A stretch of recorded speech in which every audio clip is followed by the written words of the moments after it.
Roman, ťažká bitka, dneska víťazstvo, blahoželáme. Váš víťazný gól? Môj víťazný gól, ja ešte k tomu zápasu poviem, že takto tieto konce zápasov to nemôže takto byť, to už je neviem koľkatý zápas a došli sme dneska vyloženie o jeden bod a tento víťazný gól, dostal som puk, mal som miesto, snažil som sa natlačiť a šťastne to tam padlo, chvála Bohu. Je to v tejto fáze sezóny o tej veľkej disciplíne, ktorá musí byť na lade?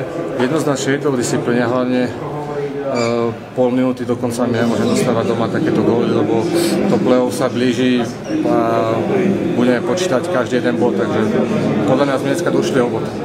Ďalší zápas proti Levu, priamy konkurent, boj o ten postup? No, si myslím, že Lev po tých dvoch našich úspešných zápasoch s nimi sa na to bude veľmi chystať. My tiež máme týždeň pauzu, oddychneme a uvidíme snáď zas 2-1. Zatiaľ je Slovan nezdolaný v tomto roku.